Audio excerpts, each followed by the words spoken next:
Hey everybody, hope you guys are doing well. Welcome to What's Up with Austin. I'm super excited to be back. It's been a month since we've done a show, so thank y'all so much for tuning in tonight. We're going to have a lot of fun. Got some great guests that's going to be joining us tonight. My good buddies, Mr. Ben Thompson, Nick Perkins, and Brooke Wright. So we are going to have a lot of fun. I see I have the video, the live stream up on my phone because I always like to have it on my phone just to check, make sure everything's working.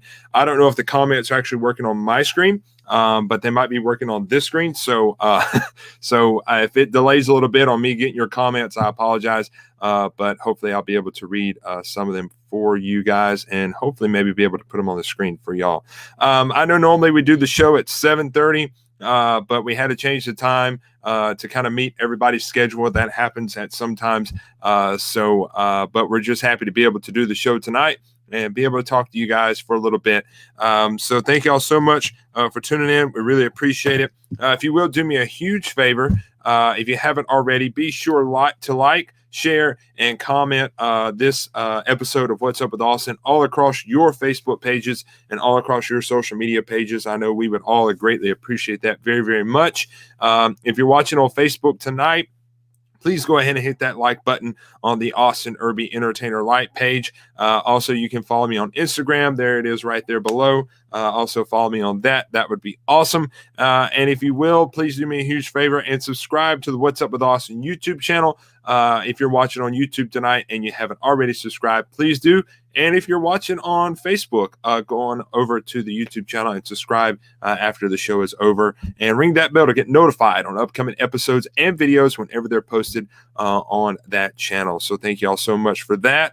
Also, if you'd like to send a donation to the show, it's not mandatory, but if you feel led to, you can via PayPal to aielvislive1@gmail.com, or you can click the PayPal link in the description under this video. Either way will be amazing. So thank you all so much for all the donations that you guys have sent over the past year, or ever how long we've been doing these things. So thank you all so much for that. Please share this with all your friends. We greatly appreciate it very, very much.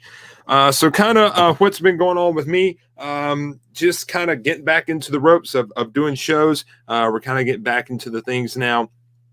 Things are starting to slowly, work its way back up. I know next month I got a couple shows, and then when June hits, it's kind of a little somewhat off to the races for me. I think my schedule is going to kind of boom from there. Hopefully nothing changes, but who knows? With the way things are today, you just never know, just like I was telling these guys. So we're going to talk about some upcoming shows that I have coming up here shortly to let you guys get you updated on all of that awesome stuff. Before I check some of these comments that are slowly coming through, and it's technology. What can we do? For those of you who have not been following my new web series called AIE TV, you guys definitely need to do that. I really enjoy doing those web series for that on my other YouTube channel, which is Austin Irby Entertainment. It's a lot of fun, kind of takes you all access behind the scenes with me and all of my shows and all of that awesome stuff. And we've been posting a lot from my Austin Irby fan retreat that happened last month. I think we got one more video for that that's going to come out over the weekend, and then we'll have another episode next week. So go to the Austin Irby Entertainment YouTube channel and find more AIE TV episodes there. I'd really appreciate that very, very much. All right, let's see who we have watching over here. Let's see. We have Dorothy watching on YouTube. Thank you so much. I really appreciate that. Rose, how are you? Barb from Canada, thank you so much for tuning in. If you're just now tuning in, please comment. Let me know where you're watching from. Would love to know that you're on tonight, if you don't mind. From the UK, Sandra, Manika, I hope you're staying out of trouble. No, I'm just kidding. Manika, thank you. Who else we got watching on YouTube? Monique Pierce, thank you so much. Mary Holden, thank you for tuning in. Hi, Nick Perkins. I see you right down here, and you're on the. Who else? Somebody said, "Hey, Nick, Miss Frankie is watching. Great to see you as well. Thank you so much for tuning in." Sheila, hello. Amber from Ohio, thank you all so much.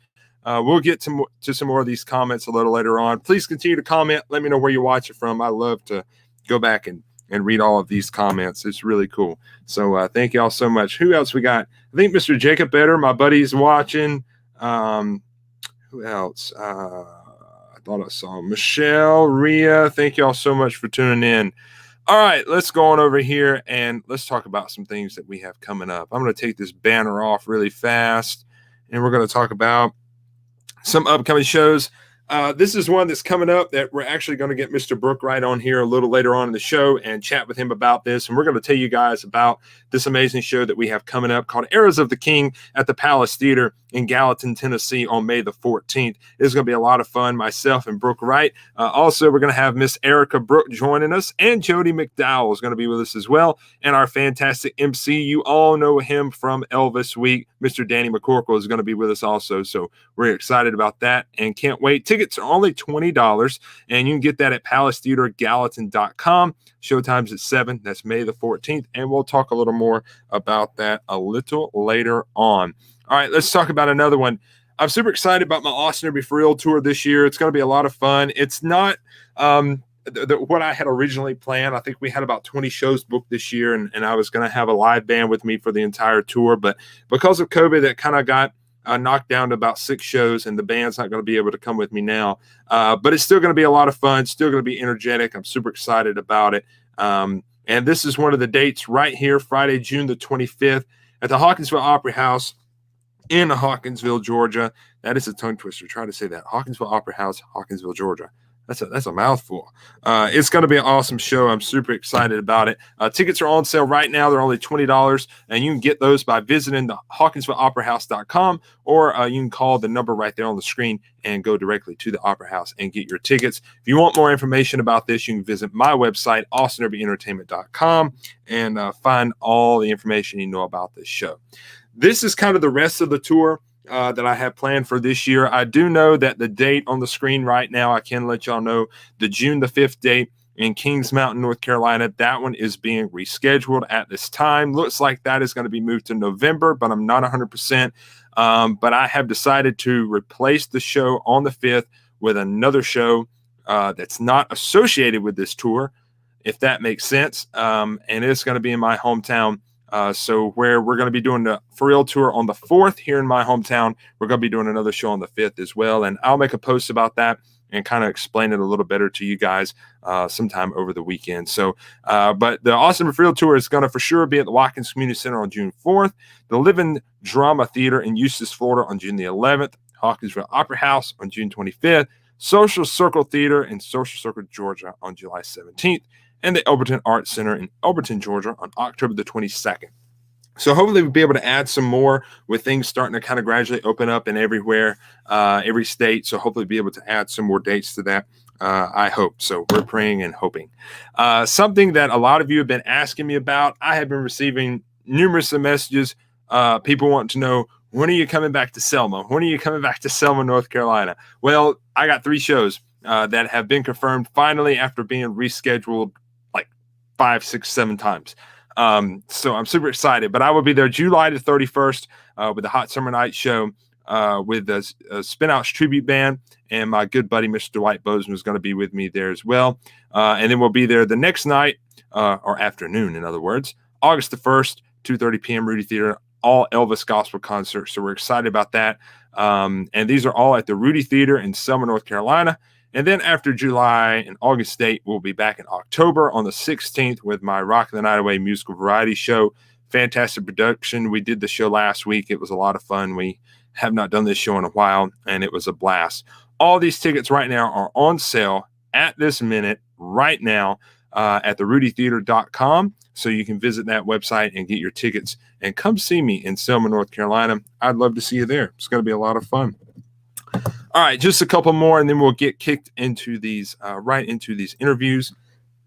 Austin Derby Fan Retreat. I know you guys have seen this all over Facebook. We did my first fan retreat this year. It was a lot of fun. I thoroughly enjoyed it. Man, I received great compliments from everybody, and everybody's excited to come back next year.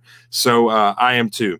So it's March the 17th through the 20th, 2022 in Pigeon Forge, Tennessee at the Holiday Inn Express and Suites.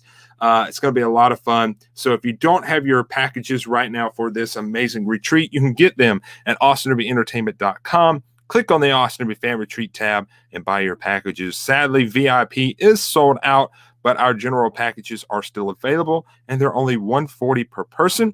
Hotel rooms are also available now to book, and all that information is on my website. David Lee, Travis Powell, Michael Chambliss, Riley Jenkins, Jacob Roman, Matt Cordell, and Samantha Chambliss will be joining me for this amazing retreat in Pigeon Forge, Tennessee. So get your packages today. You don't want to miss it. You do not want to miss it. Trust me, guys, you don't. Okay, let's see. I added something on here at the last minute, so y'all bear with me. I want to talk about this really quick. I really didn't get to touch it up the way I wanted to.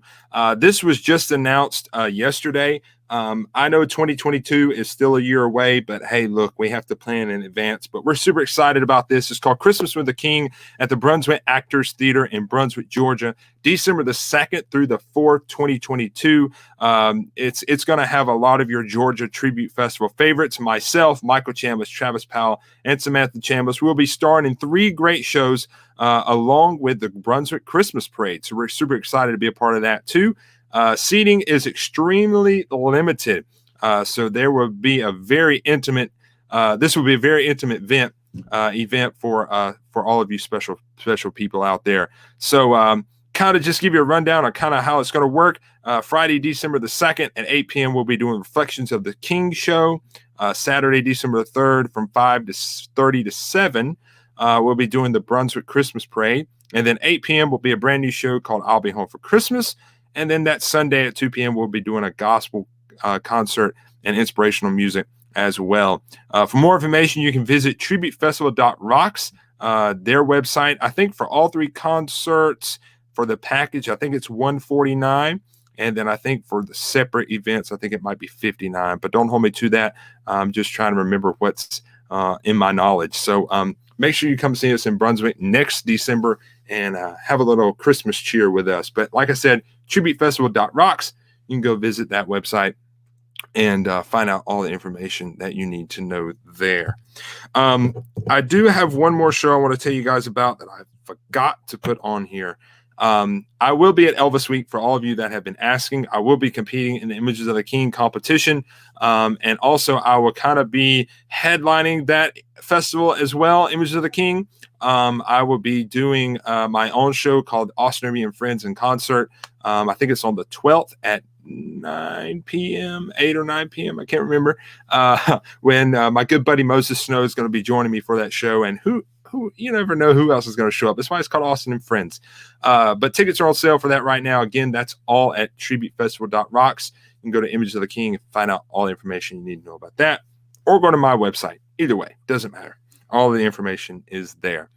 All right, enough of me blabbering about that. I'm getting dry. I'm getting cotton mouth. Now I need water. Let's talk about some birthdays really quick. Some shout outs. We got a few. Angel Henley. Happy birthday to her. I believe it was yesterday. Jessica Davis, who is Elvis tribute artist Josh Davis's wife. I think her birthday might be today. I'm not sure. And then my good buddy that went to high school with me, Mr. Eric Cheek, his birthday was a couple of days ago. So happy birthday to them. And if you have a birthday today, happy birthday to you. And if you'd like your birthday mentioned on the next episode, you can do that by messaging me on Austin Irby Entertainer Facebook page. Submit the first and last name of the birthday person, date of birth, all that cool information, and we'll have you good to go. That is it. I got some new merchandise. Actually, let me rephrase that. New t-shirts that I'm going to be posting really soon. I know I've kind of the few shows that I've been doing, I've been selling them, but I haven't really put them on social media. So I will be doing that with the next few days. So keep an eye out for that. I want to check these comments one more time. They're starting to flow in a little more. Who else we got tuning in? Let's see. Hey, Deborah, Melissa, thank you all so much for tuning in. I saw some more over here. Lauren Taylor, Linda Phillips, thank you guys for tuning in tonight. We really appreciate it. All right, well, ladies and gentlemen, I'm going to try to make this as easy explaining it as possible, if that makes sense. My good buddy, Mr. Ben Thompson, who's a great friend of mine. I've known him for quite some time. Love him to death. He is a part of the show tonight, but sadly, due to the time difference between where he lives and where I live, I kind of had to pre-record our interview. So he is not actually going to be live on here with us tonight, but I have the whole interview for you guys to see right now, and I'm going to play it for you guys. And he did want me to tell you all that he loved you guys, and he's looking forward to seeing you all really, really soon. And he's going to tell you a little more about when he's coming back to the U.S. and all that here in just a few minutes. So if you see the videos kind of fade in and fade out, it's because I'm having to play them in segments due to how I had to do things today. It was a rough day trying to get this to work, but I got it to work for you guys because I wasn't going to let you down. So without further ado, we're going to play these videos for you guys. We had a great interview today. It was a lot of fun. So show him some love, and I will share it to him a little later on in a text message. Mr. Ben Thompson, we're going to play this interview for you guys. Hope y'all enjoy it. Sit back, relax, and enjoy. Hey, ladies and gentlemen, tonight on What's Up with Austin, my first guest is an amazing friend of mine. He is the 2018 Ultimate Elvis Tribute Artist Champion, all the way from the UK. I'm so happy to have him on the show. It's been probably at least a year, since I've seen him. It was great being able to chat with him before we started, and I'm so happy to have him. So let's put him on the screen right now. The one and only Mr. Ben Thompson. What's happening, my friend? What's happening, man? I'm so happy to be on What's Up with Austin. This is so cool, man. You know, as you're dead right. You know, it's been over a year. I think it has. Each other. Yeah, maybe even 18 months. And you know, we got a lot of jams to catch up, a lot of Blues Brothers stuff to do and stuff. You know, it's I'm down. I'm down. I'm down, man.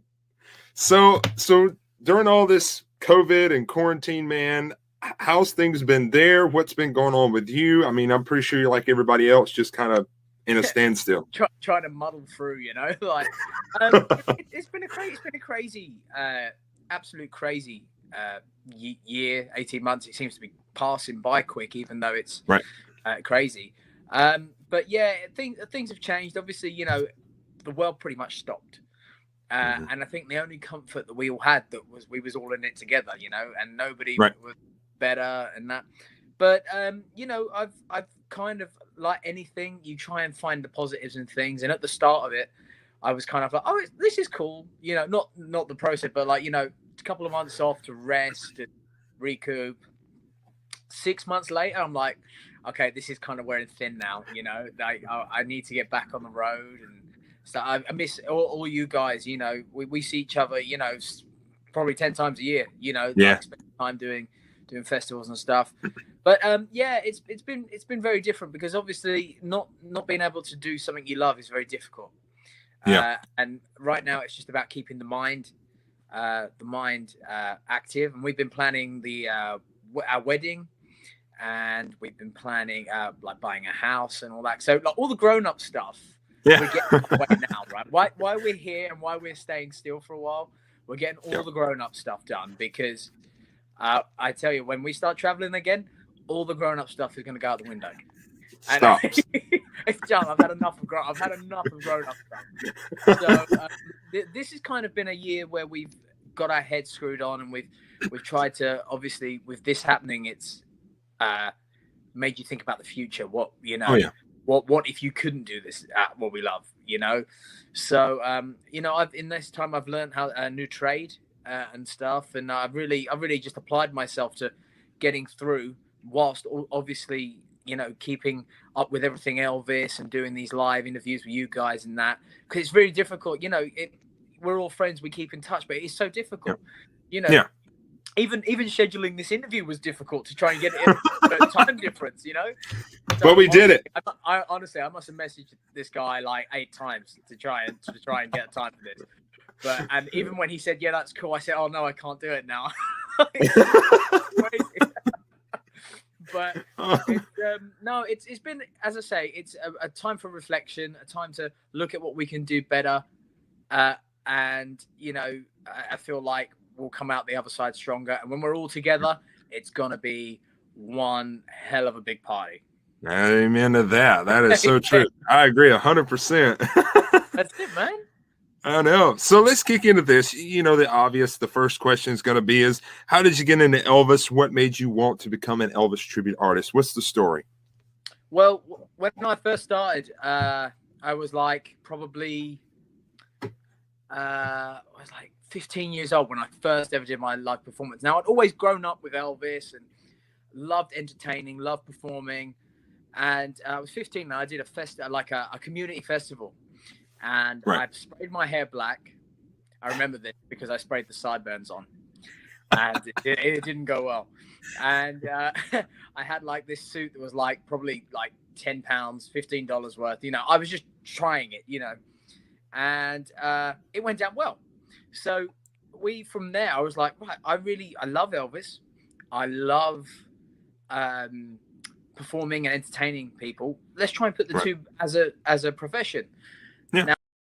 Now, 10 years, 11 years ago. No, oh my God, I'm older than that. 12 years. Oh no, I'm not a young one anymore, am I?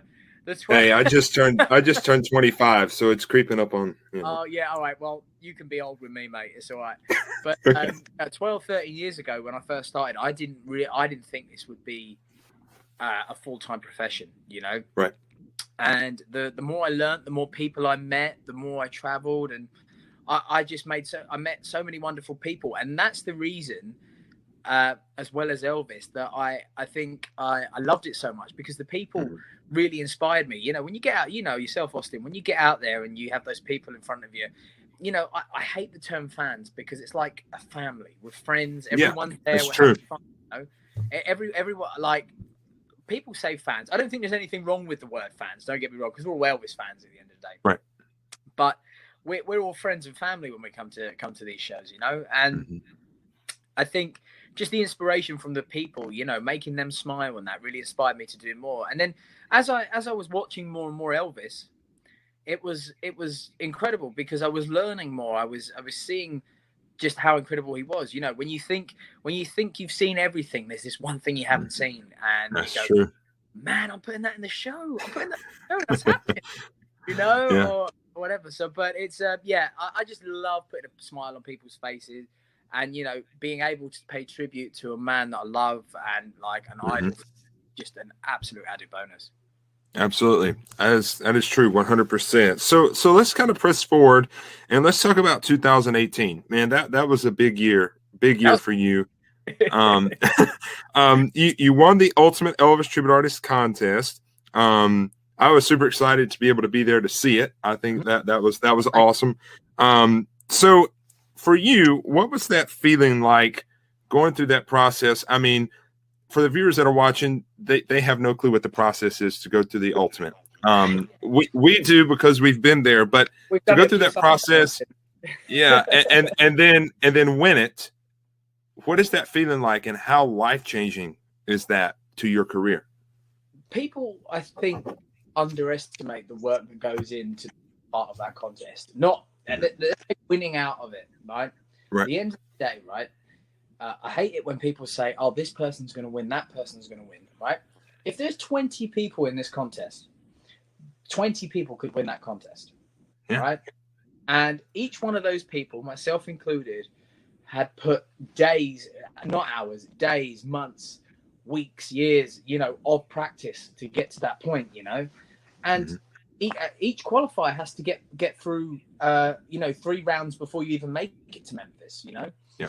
And I think the thing that people forget with Ultimate, it's a hard discipline, because it's not just about what you do on stage as an Ultimate. It's about being professional at all times, you know, being disciplined. Don't stay up late. Go, make sure you're in bed by 1 a.m. because you have a 7 a.m. start, you know. And I know 1 a.m. probably sounds like really late to people, but that's early for an Elvis. Amen. But I think, you know, maintaining professionalism all the way through it, you know, giving time to the people that put you there, the fans, your family, your friends, you know, continuous rehearsal just to get to that semi-final. And then it's funny because it seems like it goes so quick. You know this, like, you're out there and, you know, you've had months of building up and ready for this contest, and then within 3 minutes the song's done, you're finished. And like, right, wow, that went. And for the first minutes you can't even remember, because it just flew, you know. And I mean, my favorite part, I would always recommend to any young ETAs, I loved competing, I really did. And not just for the reason because I won the contest, because I did the contest 5 years in a row. And I loved it because I made some of my best friends there. I met you there. I met Dean there. I met Cody. The list is endless, you know. I had some of my fondest memories are backstage after, because I mean, Austin, you know, like I'm very serious for everything, but I love a practical joke. Love a practical joke, and sometimes that does wind some people, up. But I love it. You know, you gotta have fun. But you know, the makeup, everything that we do it's not just we're on stage, we're ready. It's months and months of rehearsal and practice. Absolutely. Feeling of like when I was lucky enough to have won it was I felt shocked was one of them, but I felt so proud. I was so proud to say that, you know, over the years I'd come second, I think 3 times, and top 5 twice, and I was like, what am I not doing? And every time I picked out the thing that I thought I wasn't doing, basically, and I asked people. I applied it to the next year. So for me, it's picking yourself up, dusting yourself down, and coming back stronger, you know. And I think me winning in 2018 was proof of that. You know, In 13, I came top 5. 14, second. 15, I don't think I got through the first round. But then 16 and 17, it was second, third, and I was like, I was forever a bridesmaid, never a bride, you know. And that's a very British saying. That one. Yeah. But when I finally got there, I was like, I felt like I left nothing on the table, and I felt like I learned from everything each year, and I don't think I would have changed any part of my journey, because that is exactly what it was just perfect for me. You know, it was perfect timing, and I really felt like a real sense of accomplishment, that I made people proud as well, and I was just happy. All you guys were there. It was perfect. All my friends were there. Everything. So it was a very fond memory. It was a great week. The competition experience is just brilliant. Do it. Highly recommended. Yeah. Absolutely. It's like exactly what you said. It's a lot of fun, because you're being able to hang out with the guys backstage, and and in the long run, the main thing is about it is you're being able to, like, for the ultimate, you're standing on stage in Memphis across from Graceland, singing the music of the greatest entertainer of all time, who's our hero. So it can't get better than that. Yeah, the only thing that can make that better is if, like, I was eating candy at the same time. There's nothing better than that. It's just incredible. And I think people, when they, people who are competing or go in there, the overall experience of Graceland and all the music and shows and that really does take over, doesn't it? We've done it. We've been at every Elvis week together for the last probably 6-7 years. Mm-hmm. Yeah, maybe. And every week, every year, it's different, and every year it's brilliant. Mm-hmm. Especially with the new things they've done there now. I think. Oh yeah. The new museum parts and all that kind of thing. I think it's just such an incredible experience. Absolutely, it is. So for those of you who are watching, if you've never been to Graceland, well, you need to go. There's your reason why. You need to go, and if you can't at the moment, you've got the virtual tours too. And I've done one, and that was so cool. Cool. So for you, in your defining this, what is the most challenging thing about being an Elvis tribute artist?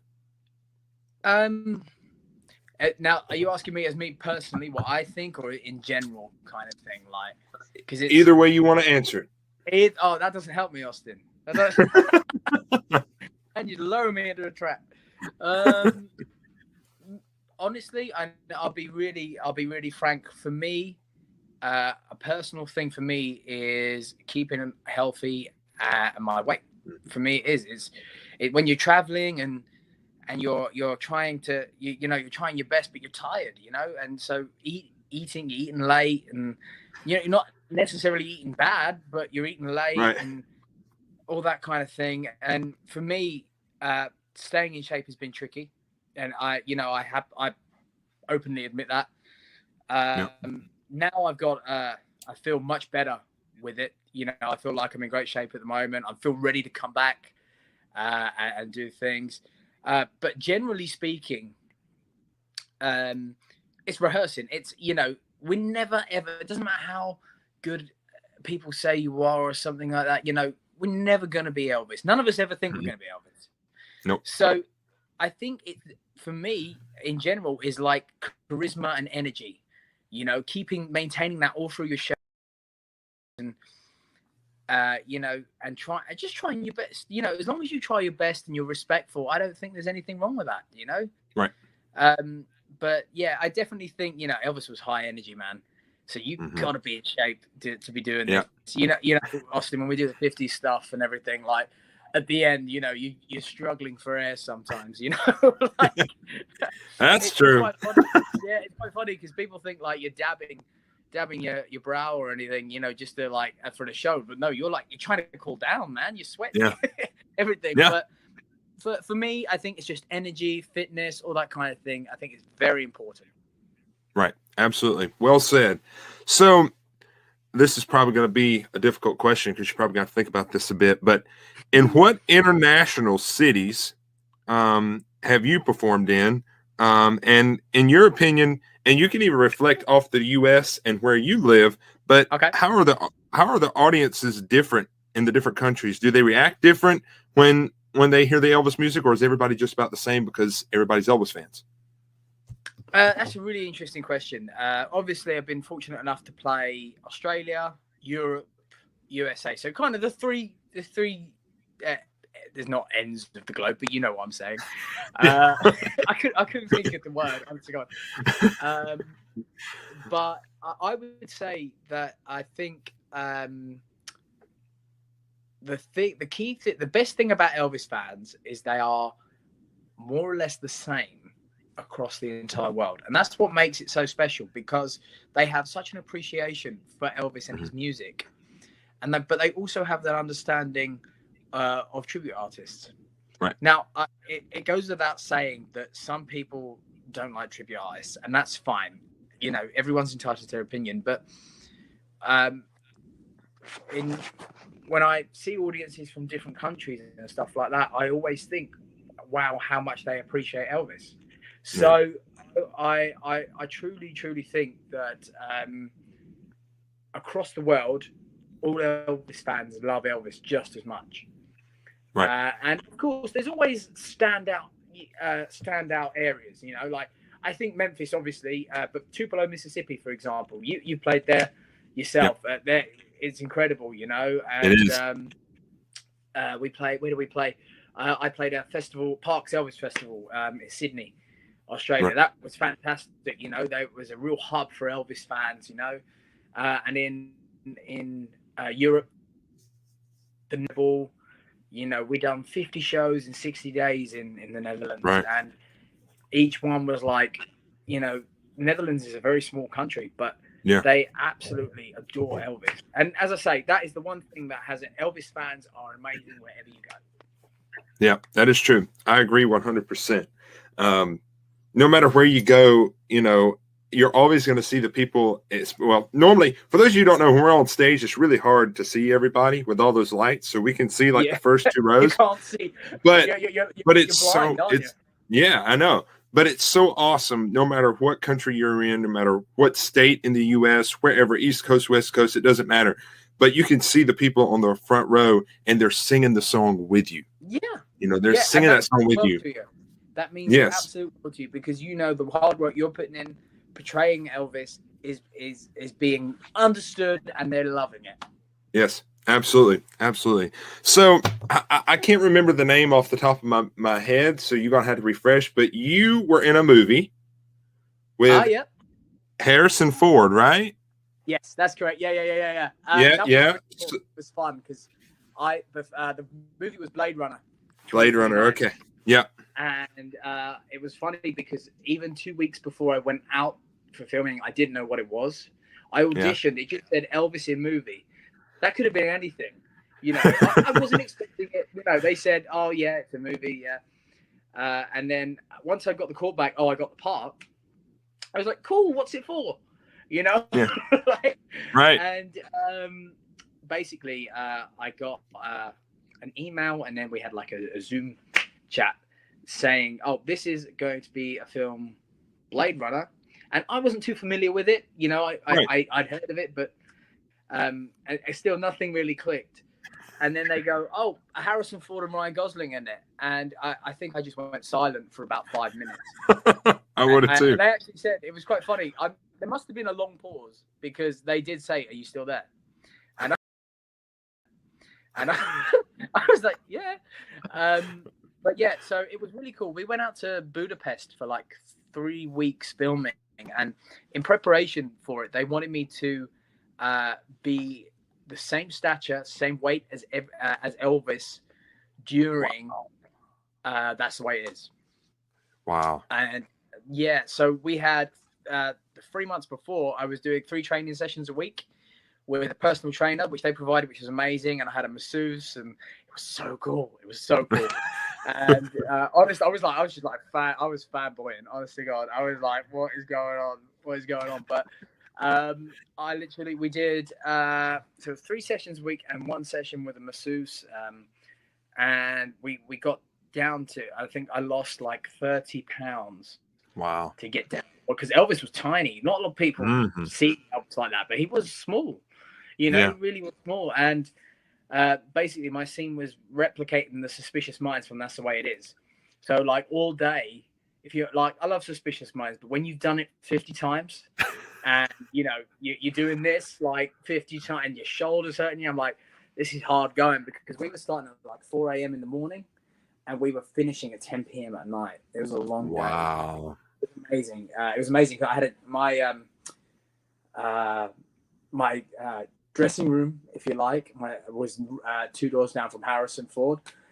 And it's funny because every time I heard the door go, I would just like poke out like that.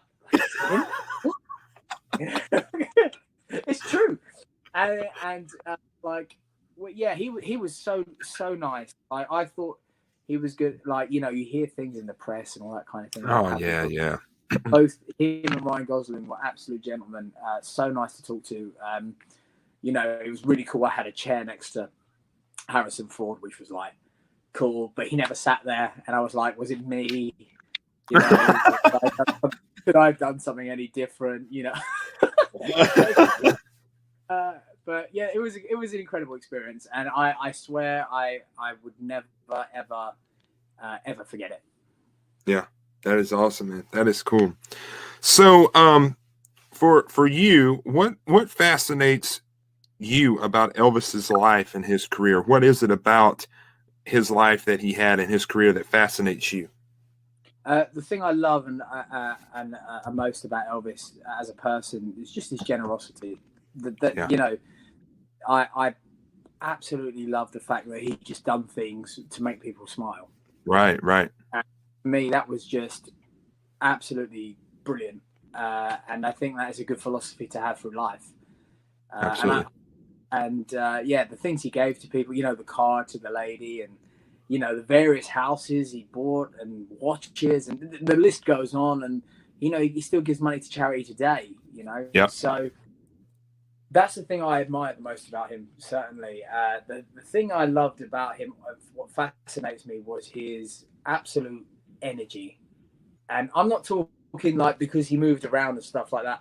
Right. The fact that the stand still and still have a whole, I don't know, like a glow around him. You as an elder, you watch him, you go, wow, that's amazing. Mm-hmm. Just watching all through his career, every show he did.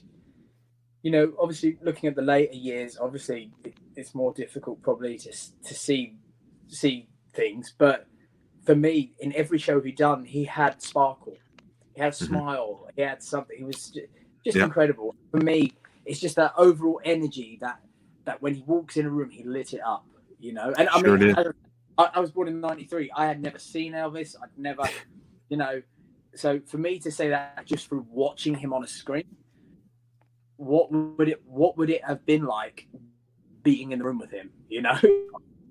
So I really think it's his energy and just pure charisma. Yeah, absolutely. I agree. Man, could you just imagine just like today, if he was still with us today and just walking into a room and him standing there, I'd probably pass out. Yeah. Is that kind of like, I'd be very shocked to see Elvis walking. Yeah. But you literally, what do you say? What do you say to a man that's pretty much given you your life, your job, your career, everything, and on top of that, the enjoyment that he gives myself and so many people that, you couldn't begin really to put that into words. Right. Once we broke the ice, I'd break the ice with him, could I borrow a jumpsuit or something like that, but man. What would you really say to him? You would have 1,000,001 things to say, and it just wouldn't come out, would it? No. People ask this question all the time. I don't know if you ever get this question, but they always say, if it was possible, what would you like to ask Elvis, or what would you say to him? Do you know a question that you might would ask him? Well, obviously, it goes without saying, thank you so much for everything and all the things you've done. I don't know. I would love to know more about the in-depth Elvis kind of thing. Obviously, we've watched everything there is, and we would be chatting about shows. What's your favorite show? This, that, But I would love to know more about the things that he would do to relax, and the kind of the fun factor of it all. Right. We see it so many videos. He was a joker. He had fun.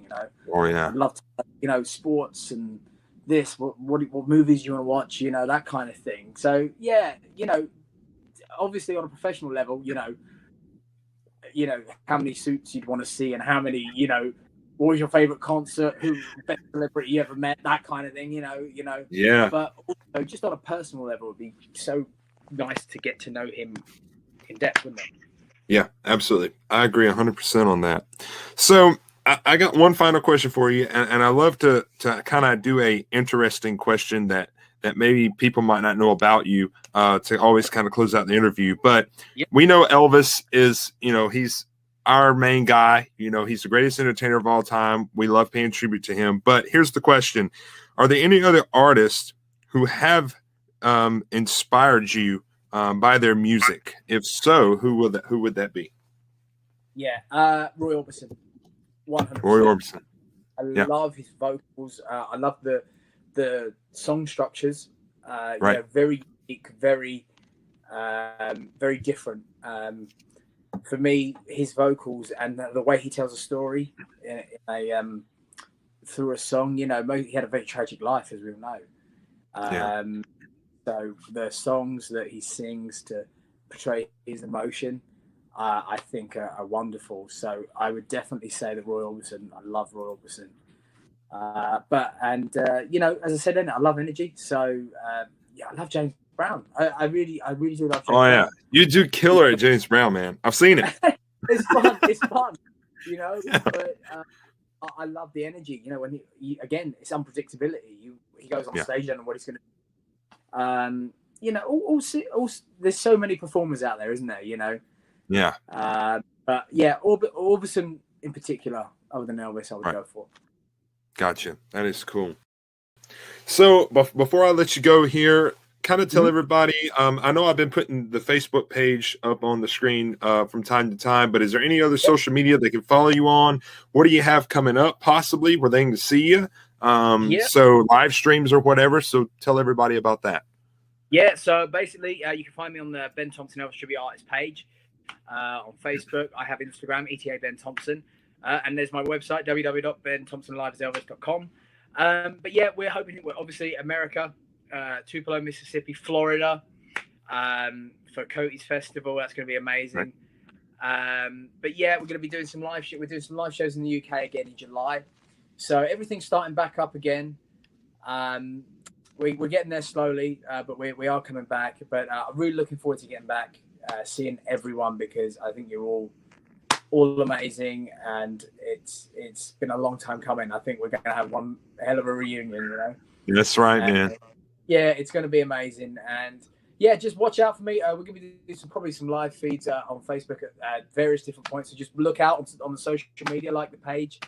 But yeah, it's been awesome, man. Austin, this has been great, man. It's been awesome to catch up. It's been such a I know, man. It's been forever. I know. We got some catch when we get back jamming, and it's gonna be really fun, man. I'm looking forward to it. I'm ready, man. Well, look, thanks again for doing this. Thanks for coming on and giving me your time to do this. And I know everybody's thoroughly enjoyed it. You know what I mean? I love you. I love your family. I'm sorry it took about 8 phone calls to work out time. But you're good, man. That's what happens when you live halfway across the world. You have to really work these things out. But that's right. That's right. It's been so great to be a part of this, honestly. Absolutely. Well, man, we love you, and we'll talk to you again really, really soon. Love you, and I'll speak to you soon. You take care, guys. All right. Love you all. See you, man. Ladies and gentlemen, put some hearts and likes on the screen right now for the one and only Mr. Ben Thompson. So happy to have him on the show tonight. That was a great interview, and I hope you guys enjoyed it. So don't change that channel, and we'll be right back in a flash with What's Up with Austin.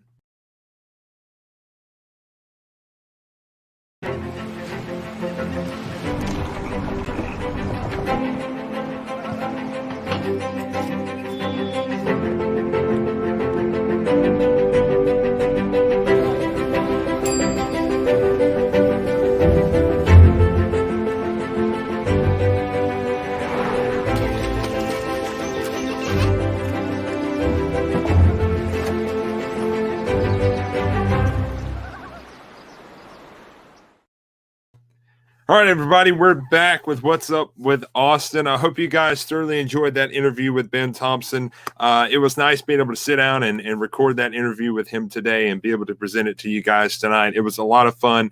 I thoroughly enjoyed it. We had a lot of laughs and a lot of great time catching up. So thank you, Ben. If you're watching this a little later on, thank you again for doing that.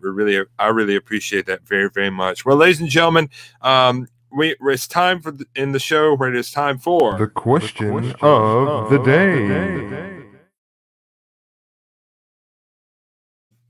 That's right. It's time for the question of the day, and there it is right there on the screen. I thought this was an awesome question. Who was the greatest, in your opinion, movie duo of all time? Who was the greatest movie duo, in your opinion, of all time? If you will, please do me a huge favor. Comment your answers in the comment section below. I will reveal those after the short commercial break. And then we got Brooke, Wright, and Nick Perkins coming up. So don't change that channel. We'll be right back with What's Up with Austin. Coming in 2021 to a city near you. Austin Urban For Real Tour. This dynamic, high-energy show, you will experience Austin Urban for real as he showcases himself through performing some of his favorite songs that inspired him at a young age from all types of genres of music, as in rockabilly, classic country, Motown, and so much more. Austin Urban is an internationally acclaimed, award-winning entertainer that will capture the audience with his high energy and electrifying performance that will leave you wanting more.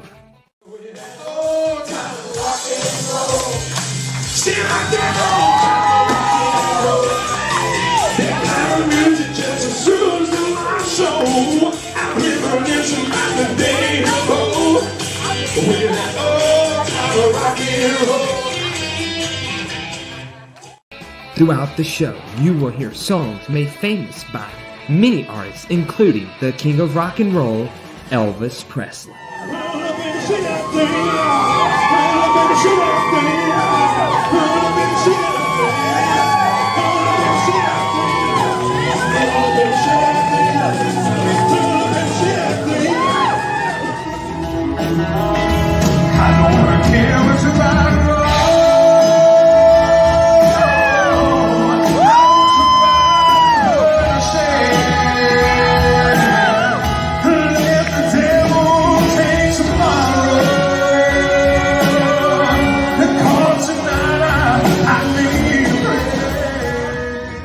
So get ready to sing and clap along, get down and boogie with Austin Urban for real.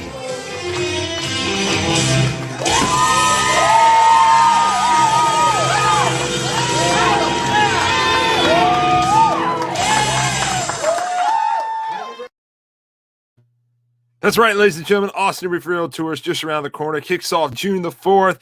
Go to austinurbanentertainment.com to find out more information. All right.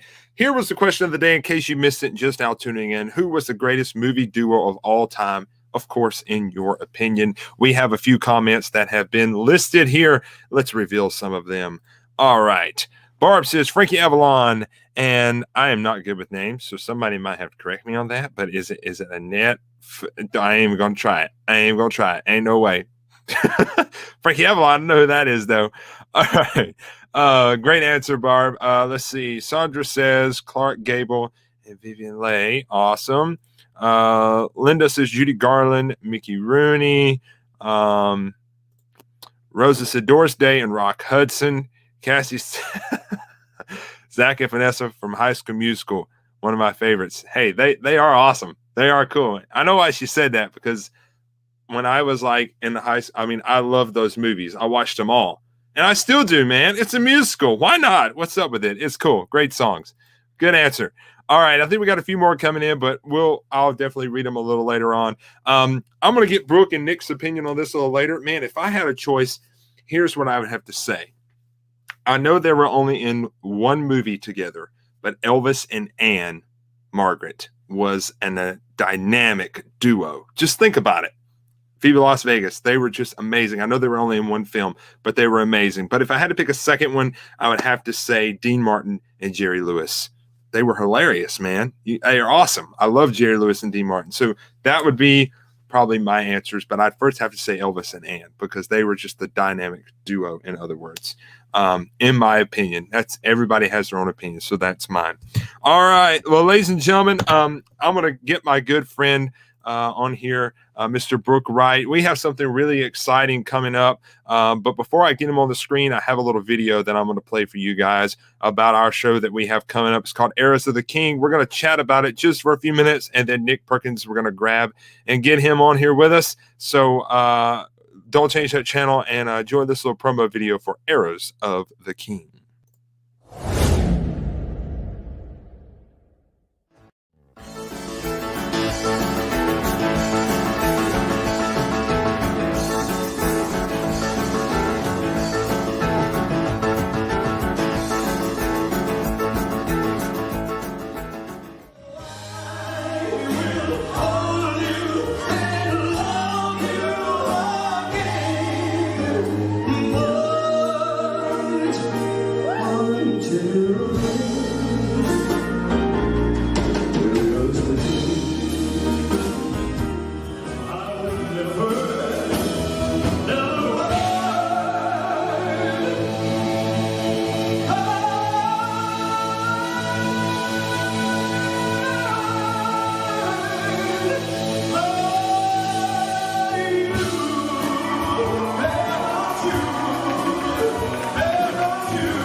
That's right, ladies and gentlemen. That is going to be an awesome show, man. I just got excited by watching that video, man. That's going to be cool. May the 14th, Palace Theater, Gallatin, Tennessee. Ladies and gentlemen, without further ado, we're going to talk about the show to you guys. Let's get Mr. Brooke Wright on the screen. What's happening, my brother? Austin, what's up, man? Nothing much, man. What about yourself? Yeah, I'm like you. I was watching that little promo video, and I was getting excited. I was like, man, is it tomorrow? I'm ready. Let's do it. Yeah, I'm excited about it. You and I, we've been talking about it for a while, and we were kind of in full swing with this idea around the time that COVID hit, and we both agreed very quickly that we knew it wasn't going to happen right away, but we were determined to still make it happen. Yes. And we've got a great venue, man. It's a little more convenient for Brooke than it is for Austin, because it's it's about 15 minutes from where I live. So it's a little more convenient location wise, man, but I think we're going to have a great time. I've spent some time down at the theater. I've spoken with the folks on several occasions that run the venue. They are excited about this show. They are pushing this show. They are promoting this show for us, and they are super stoked and ready to see what we're going to come in there and do, man. And yeah, it's time. It's time to do it. I'm ready, man. It's going to be fun. So, ladies and gentlemen, when you come to this show, trust me, I mean, we've already got the show laid out. We've got our songs picked. We know what we're doing. We're already got it all prepared. And the main thing is you're going to hear just about everything that you would want to hear. Elvis hits, some of Elvis's obscure songs that you don't hear very often. There's going to be some awesome things, and you can relate on this after I finish this sentence, but got Jody McDowell. He's going to be playing piano. We're going to be singing some songs along that road. So, I mean, you're going to get a taste of everything, Yeah, you're right. So Jody is a longtime friend of mine. We all know Jody as a musician. He's just an incredible piano player, man. And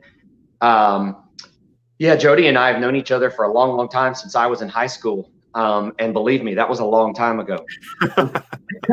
And I talked to him about it and told him you and I were putting this show together. And he said, "Man, I'm in. Just tell me what you want me to do." And he's going to do a little. We won't give away our songs, but there's going to be a special moment during one of Austin's sets where we're just going to break it down, man. And it's just going to be Austin on vocals and Jody on piano. And I know it's going to be a great moment. We're going to do the same thing during my set. We've got one song picked out. We're just going to break it down, and we're going to do piano and vocals. And I'm really excited about that. And then, a lot of folks that know me also know that my wife comes from a musical family as well. And and she graduated from Belmont College here in Nashville, which everyone knows as a very well-known music school. So she's going to be performing some really, really cool and beautiful versions of a couple of Elvis songs, and she's going to throw a little something else in there extra. And she's going to do those 3 songs with Jody. As a transition from the end of Austin's show into the transition to my first set. She's going to perform there, and that'll be a special moment. Danny McCorkle, who so many folks know from Elvis Week, from all the years of running the tent. Everyone knows Danny is an incredible singer and more than that, an incredible person. If it weren't for Danny McCorkle, I'd still be an Elvis fan and I'd still be singing Elvis, but I definitely would not be doing what I'm doing and where I am now in relation to Elvis if it weren't for a really lucky break that I caught all the way back in 1995 when Danny brought me on stage very unwillingly at the age of 15 years old to perform in front of the crowd. And man, we talked about this in the past. It was an instant, oh my gosh, I want to do this kind of thing. I thank Danny and Lena McCorkle time and time again for that experience, because it definitely changed things for me. And Danny will be our MC. Danny and Lena will be running sound for us that night. And Danny also is going to treat the crowd to some performances. He's going to mix it up, and he's going to do maybe some Roy Orbison and some other stuff for the crowd. So really, ladies and gentlemen, what Austin and I talked about early on that we wanted to do for you guys is not make this a long, drawn-out night. We know everyone gets tired, and we're all, in there together in a theater. So what we wanted to do was just pack a lot of music and a lot of action into about a 2-hour block of time without any breaks or intermissions. You guys can get up and go to the restroom as you need to. The concessions will be open, which is a great thing. You can step out and take a break, but we're going to keep the music going consistently all night. We're just going to go from one thing to the next. When when you guys see Austin disappear off stage, and you can assume it's not because he's passing out, but it's because he's going to change clothes. So if he steps off the stage to make a costume change, if I step off the stage to make a costume change, there will be no dead time. There will be music and entertainment for the crowd. And that was, what you and I talked about early on, man, was that was one of our goals with this, was just to keep everyone entertained for the duration of the evening. Yep, absolutely. And again, ladies and gentlemen, if you're just tuning in or you kind of caught the tail end of that, this is a show we're doing May the 14th, Arrows of the King, Palace Theater, Gallatin, Tennessee. Tickets are only $20. You can get them right now at palacetheatergallatin.com, or you can visit my page or Brooke's page, and the links are on there also. Special guests, Erica Brooke, Jody McDowell, MC Danny McCorkle. Man, you can't get a better than that. Hey, it's gonna be a fun night. The only thing we want to hope for is that it's a beautiful day, that everyone can get out and enjoy it. You and I have agreed we're going to hang out a little bit directly following the show, and we're going to do some meet and greets with folks if they want to, chat with us a little bit. We're going to make ourselves available to do so. And I wanted to point out too. So children 10 and under are admitted free. Yes. We did decide that we're going to have ticket purchases at the door. So we'll have the ticket booth open at 6:30. Doors open at 6:30. And seating is general admission. So it doesn't matter, ladies and gentlemen, if you buy your ticket tonight or if you bought it 6 weeks ago.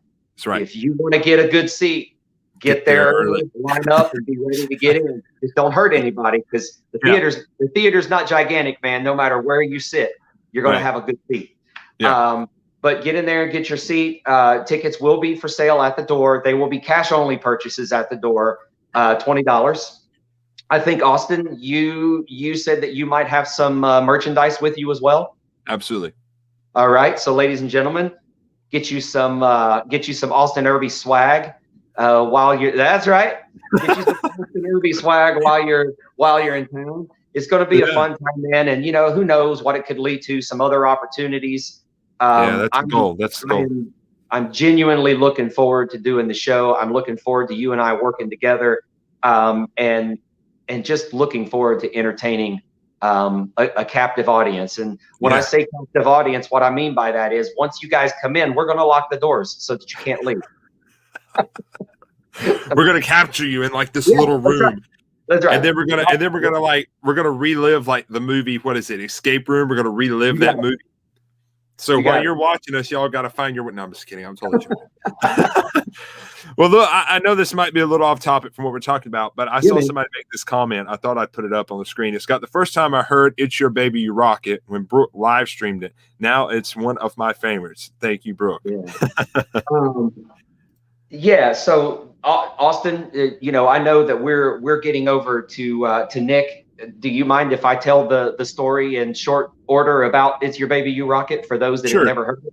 Sure, go ahead. The story on "It's Your Baby, You Rock It" is it's a personal one to me. And you guys, anytime you see a live stream from me, you're probably going to hear that song. And I'll give you the very brief synopsis of why. So my dad is a musician. Was and is a musician. And in the 1960s, my dad is from a little town called Union City, Indiana. And he went to school with the McCoys. So the guys that sang "Hang On Sloopy," which that's the Derringer brothers. That's Rick Derringer, who later on went on to success with songs like "Rock and Roll Hoochie Coo." They all went to high school together. And they went out to California to make their big break. And then my father went out there on his own shortly after to make his break in the music scene. And he was out there in California. I think he was out around Riverside, different areas like that. And my dad signed a record deal in the late 60s. And in 1969, on a record label called BJB Records, a song was pitched to my dad in 1969, and it was a song called "It's Your Baby, You Rock It."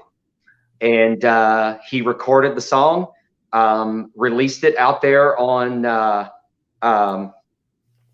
West Coast, and had some mild success, got charted with the song, made some top 40 lists, and so on and so forth.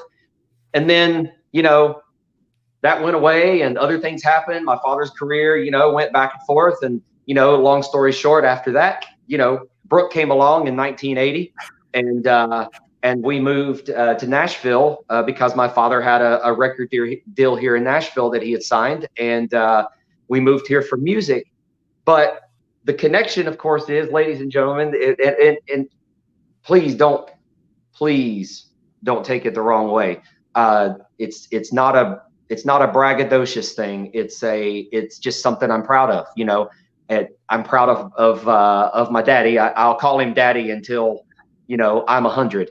I'm proud of my daddy because in '69 he recorded that song. He had some mild success, but then somewhere along the line, man, in a 2-year span of time, somebody played that record for Elvis, and Elvis decided in '71 to record that for the Elvis Country album, and that song was one of the songs on that album. So it's just a neat little family history piece for me, and something that I really treasure. And I've got my dad's single hanging over there, framed on the wall, from 1969, and I'm just super proud of it. It's a really neat thing. So that song means a lot to me for multiple reasons. Right.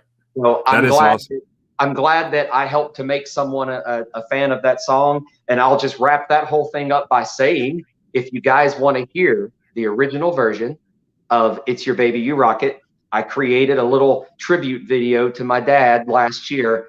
You can go out to YouTube and just type in It's Your Baby, You Rock It, Jesse Brady, JESSE BRADY.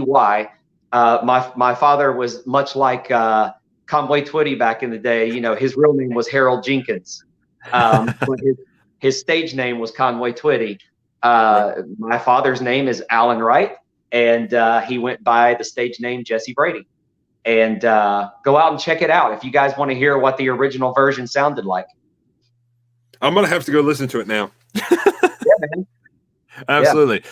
Well, look, but before I let you go here, somebody asked this question. I don't know how we can answer this, but somebody said, "Can you film it? We will still pay a fee." Film this? Well, that's probably an offline Austin and Brooke conversation. Yeah, the Gail is from Canada, I believe, and she said she wish she could come to the USA but can't because the borders are still closed. So then she asked, "Can you film? We'll still pay a fee." Who knows? I understand. Well, and I'm sitting here thinking, man, even if we can't do it, if we can't do it live, maybe we can still film it and create some videos out there that we can put up for folks to watch. I think the answer to that question in some form of fashion is yes. Yes, absolutely. That is true. Well, ladies and gentlemen, again, for the final time, Heirs of the King, May the 14th, Palace Theater, Gallatin, Tennessee. You can get your tickets right now at palacetheatergallatin.com, or you can check out my Facebook page or Brooke's. Tickets are $20. Erica Brooke, Joni McDowell is going to be with us as special guest, MC Danny McCorkle, and then, of course, myself and Brooke will be there. And we are ready to have a rock and roll, fun, great time celebrating the music of the greatest entertainer of all time, Elvis Presley. Y'all come on down to Tennessee. Yeah. We're ready for you.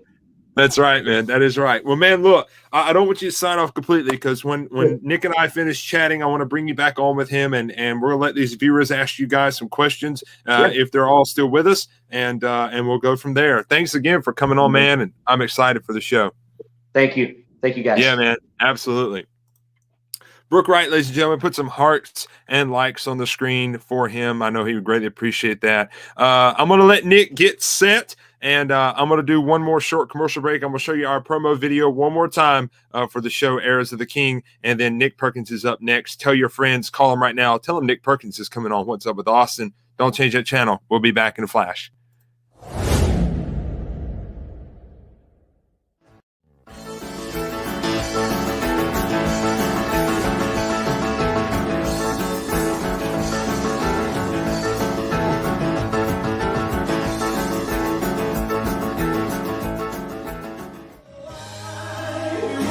Hold you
All right, ladies and gentlemen, we are back. Bruno Nesci, I saw your comment. I had to put it up there, man. I hope you're doing well. For those of you who don't know, Bruno has a web show called The Quarantine Hour that he does every Monday on his Facebook and YouTube channel. So go check it out every Monday. They're awesome. They're really good. Bruno, I'm proud of you on your accomplishment for your show, man. It's awesome. Thanks again, man. Bruno made another comment. I got to check this. Oh, Lord, what's he say? I would join you on the 14th, but it's my cousin's birthday. Gotcha, man. We'll have to do something sometime, all of us. Who knows, man? We'll work on it as soon as Canada's borders open and everything. So we miss you, man. Hope you're doing well. All right. Thanks, bro. Trying to be like you. Funny, man. Logan Ramey, what's happening, man? All right, ladies and gentlemen, if you're just tuning in, please share this with your friends. Let them know that Nick Perkins is up next. He has been waiting very patiently. Man, me and this guy, we go way back. I love him dearly, man. He's a brother for life. We've done a lot of shows together, and I'm hoping we're going to be able to do some together again really, really soon.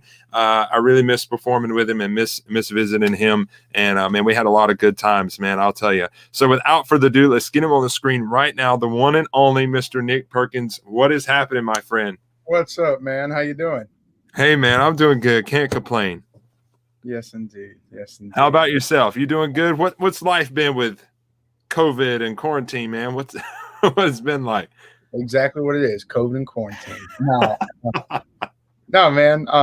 Things have been good. Actually, I've been fortunate enough to stay busy through COVID, and things haven't been obviously full swing, but luckily enough, things have, opened up to where I've been able to stay working a good bit. Right. Absolutely. Bruno says, Nick Perkins, who's that? But he looks good. I don't know who that is, man. Oh, no, I don't know, man. He just popped on here. Lord of mercy. Nah. All right, man, let's jump right into this. Obvious, like I said to Ben earlier, when we did the interview earlier today, man, how did you get into Elvis? What made you want to become an Elvis tribute artist?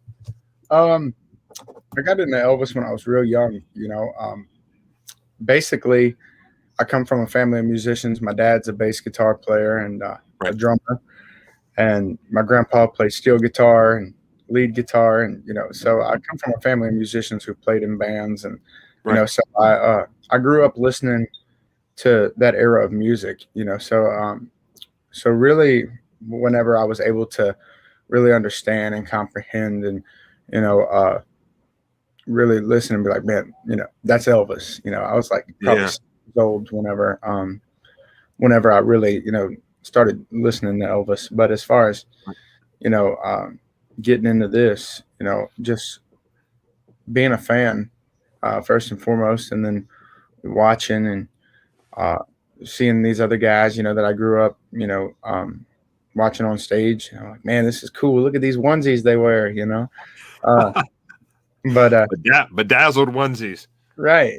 But it was just really cool, to get to experience seeing it. And once I went to Elvis Week in 2015, that was when I was like, yeah, this is what I want to do. Yeah, absolutely. Man, that's cool, man. Before I go any further with the questions, I just had something pop in my head, and I can't remember, but maybe you can. But we first met in Louisiana.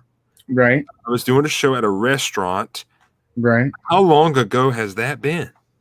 That was 2013. I was 14. Wow. Yeah, how man. Time flies, man. Right. So I met you at one of your shows, and then a couple years later, we were doing shows together, That's right, man. Hey, there ain't nothing wrong with that, Right. So, in your opinion, because I know all of us all the ETAs kind of have probably a different answer to this question. There might be some that are similar, but in your opinion, what is the best part of being an Elvis tribute artist?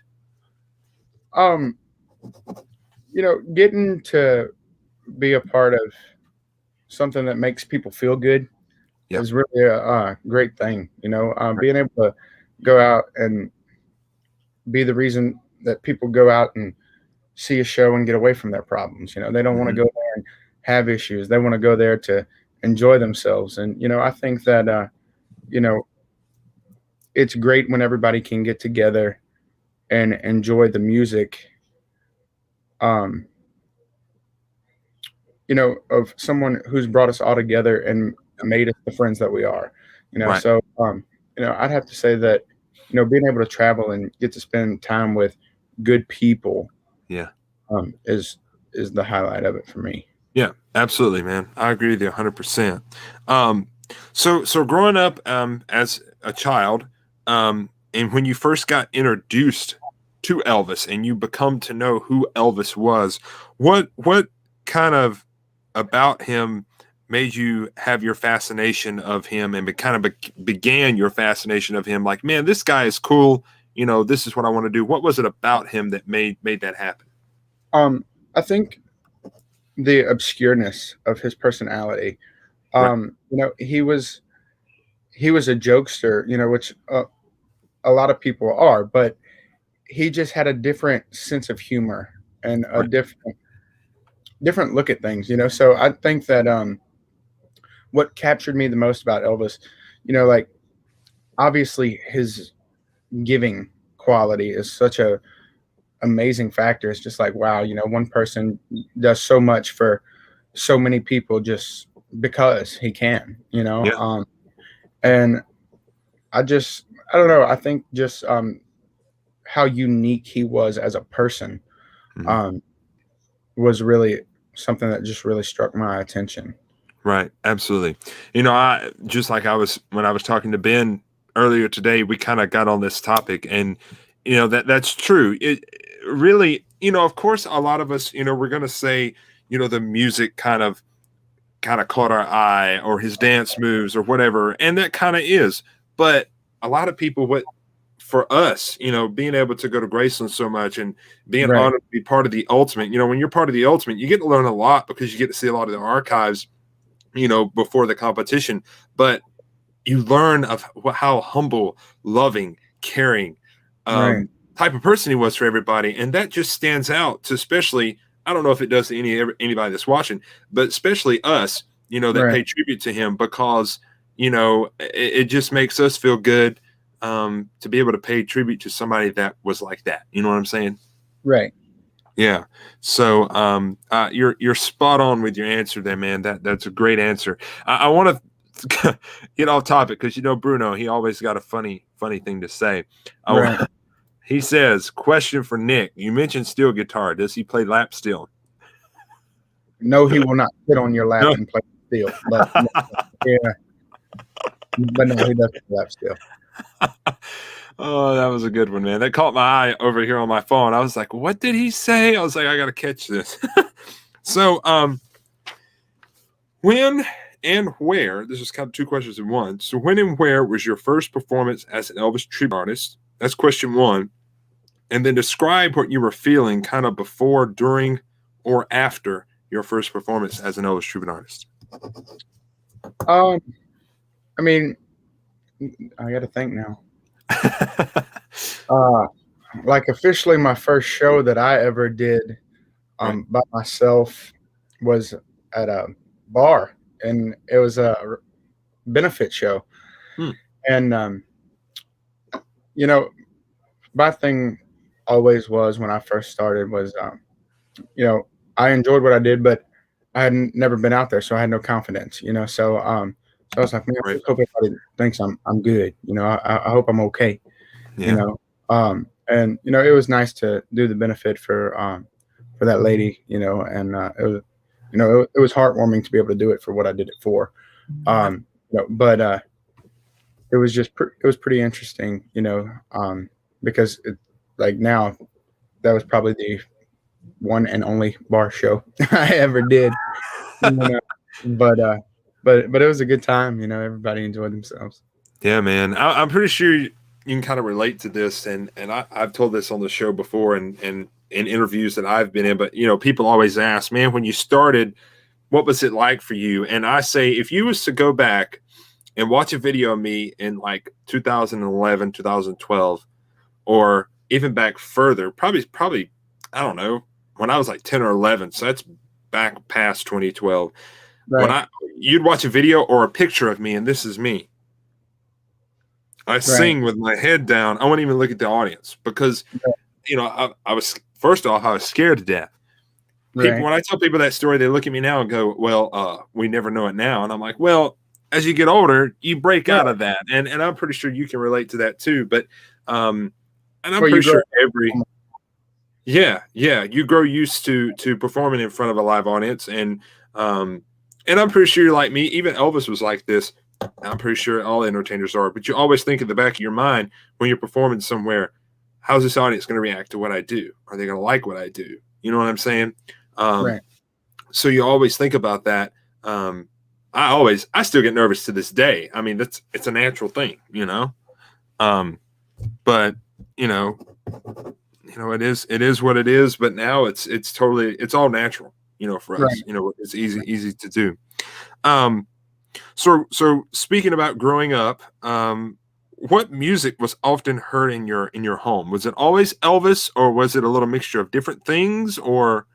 It was always a variety of different things. Like, my music, like, I don't know, I'm very wide range, so I like to believe. You know, I grew up listening to country music, man, oldies, 80s. I mean, we would go from listening to a 50s rockabilly song to listening to Heart, you know, from Heart to Journey, and then, you know, might listen to Tim McGraw, you know. Yeah, man. Well, my mom, you know, like there's Elvis, and then there's Tim McGraw, and you know, and, you know, that's how my mom is, you know. So I grew up into, you know, just pretty much everything except rap music. I mean, there's some of it that, you know, occasionally is, you know, I'm like, okay, I can dig that, but for the most, I'm like, I'm good. I'll pass. Yeah, you know, for me, speaking about that style of music, you know, the line dancing, you know, like the wobble and the Cupid shuffle, you know, I can live with that because I love doing the dance. But some of the other is just like, you know, you just like, you don't know what to say.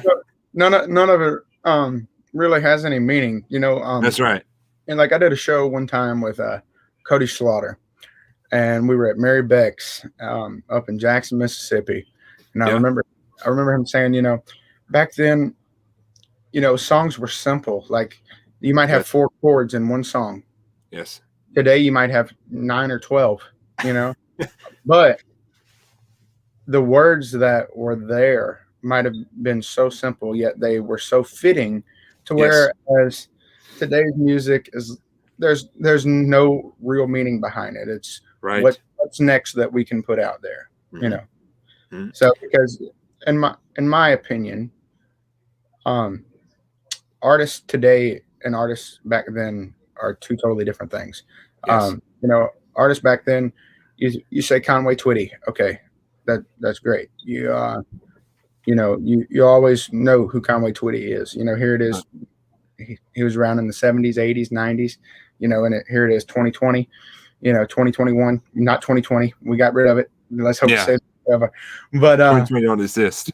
But modern music, your artists are forgotten. You know, they might have had that one or two hits, but other than that, you know, artists today are just kind of a passing thing.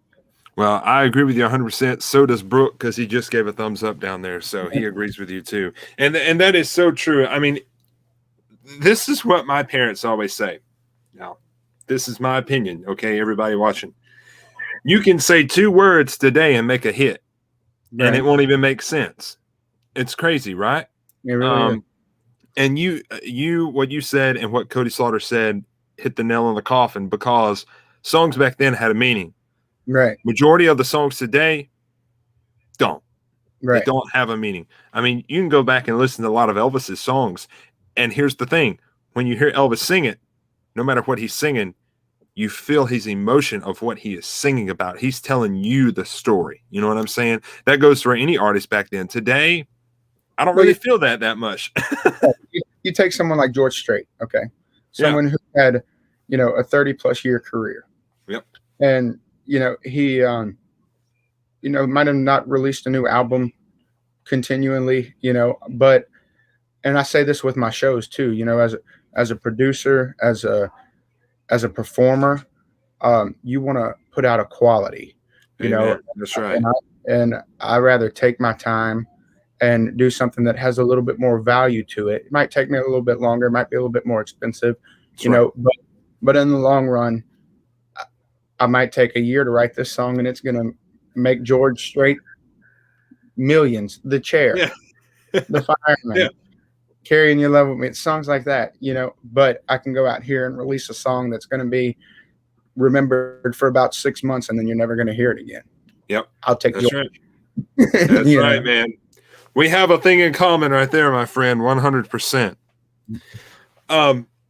I always like to ask some unique questions to the guys when they come on the show to kind of get the viewers to know a little more about you outside of the Elvis tribute world. But for you, because this is only for you, question for you tonight. Describe your typical non-performance day. I just did. I just did. No, you know, I typically you know, I like to be productive. I'm not always productive. If I'm not doing a show, I'm working on a show. If I'm not working on a show, I'm doing something around the house. You know, I'm really a quality time person. You know, I've learned that, you know, in life, when when things are good, you got to appreciate it. And that's right. I'm very appreciative of the people that I have in my life, and you know, the way things have, you know, gone for me. And I'm very blessed. So I just, I like to sit back and just enjoy that, you know? So I'll sit back sometimes and just hang out with the family, and, you know, might not do anything one day, and then the next day I might do everything I was supposed to do in 1 week in 1 day, you know? So, you know, it's just kind of day-to-day life, you know? Yeah, man. You know, nothing out of the ordinary. That's cool, man. That is cool. So I want to, before I go into these last 2 questions, I want to talk about, for those of you who don't know, this guy is producing an amazing festival in Louisiana. It looks like it's going to be a blast. He's got a lot of great performers that are going to be on there. I think Jay Dupree, Brandon Bennett, himself, so many more. So tell everybody about that, what's going to be taking place at your event, the dates, how they can get tickets, and all that cool stuff. Okay, so Louisiana Bayou King Fest is November 18th through the 21st. You can look on our Facebook, Louisiana Bayou King Festival. It's a like page. You can go on there for more information. We do have contestants that will be competing. We have a full-blown competition. Our contest package is really cool. It's not an ultimate qualifier. It is an images preliminary, and it's the only Elvis festival in Louisiana that is hosting a competition. We originally were the first Elvis festival here, and we have a huge band that is absolutely phenomenal. They're the King Creole Orchestra, and they are literally an orchestra. We have 6 backup singers, I believe, 4 or 5 horns, full rhythm section. So the contestants get to go on and play with a band that they don't get to play with all the time, and they're absolutely phenomenal. And it's a big band. You get that full feel. You don't have keyboard filling in all your gaps. You get the real live thing right there. Right. And Elvis had his regular band, full quartet. The Joe Gershaw Orchestra. So he had 30 plus guys on his bandstand. Yeah. So we have that. Our headliners feature myself, Jay Dupuis, Brandon Bennett, Diogo Light, Cliff Wright, Riley Jenkins. Brooke Wright is a contestant in our competition. And one thing really cool about our prize package is that it's really great, actually. I wish more contests were based like this because, as you know, as a contestant and someone who competes in competition, you don't really get a lot of stage time. Right. You go in there, do 4 or 5 songs, and then you're done for the weekend. Yep. But our prize package, like our first place winner, if you come in and you compete, you get $1,500 first prize, and then we are also offering a 30-minute time slot to perform in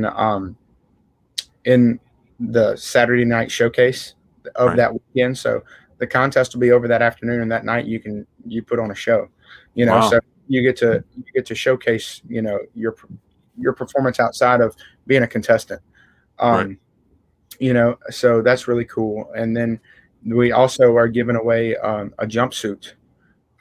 So if you're a 50s guy, that's something that's eligible to be talked about. If you don't want a jumpsuit and you win, but you have the opportunity to win a jumpsuit and come back the next year to be a paid headliner and be a part of the festival again for a second year. So it really, and you compete in Images of the King.